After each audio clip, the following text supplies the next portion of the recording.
फडणीस, उद्या माझ्या जीवाचं काही बरं वाईट झालं तर त्याला सर्वस्वी या राज्याचे मुख्यमंत्री देवेंद्र फडणवीस साहेब जबाबदार असतील. आजचा व्हिडिओ सुरू होतो तो एक धक्कादायक दाव्याने. रविराज सभे पटेल थेट म्हणतात, मला संपवण्याचा प्लॅन सुरू आहे. आधी 25 कोटींची नोटीस, आता 30 कोटी. नेमकं काय चाललंय? इथं कोण इतक्या मोठ्या रकमेच्या नोटीस पाठवत आहे आणि का? पुढच्या क्षणी ते थेट वकिलांना फोन लावतात आणि इथूनच सुरू होतं एक तणावपूर्ण संवाद. रविराज सरळ प्रश्न विचारतात, मी कोणाचं नाव घेतलं नाही, फोटो वापरला नाही, तरी 30 कोटींची नोटीस कशावरून?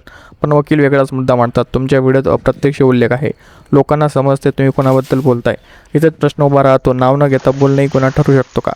संवाद जसा पुढे जातो तसं प्रकरण अधिक गंभीर होतं. वकील स्पष्ट सांगतात, अभिव्यक्ती स्वातंत्र्य आहे, पण दुसऱ्यांची मानहानी होणार असेल तर कायदा लागू होतो.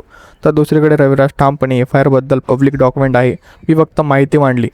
इथून पुढे चर्चा जाते ती कोर्ट, कायदा आणि अधिकाऱ्यांपर्यंत. 30 कोटींचा दावा, अकाउंट डिलीट करण्याची मागणी आणि संभाव्य कायदेशीर कारवाई. रविराज म्हणतात, आम्ही पैशांसाठी नाही, जनतेला जागरूक करण्यासाठी बोलतो. पण वकील चेतावणी देतात, तुमचा कंटेंट कोणाच्या प्रतिष्ठेला धक्का देत असेल तर परिणाम भोगावे लागतील.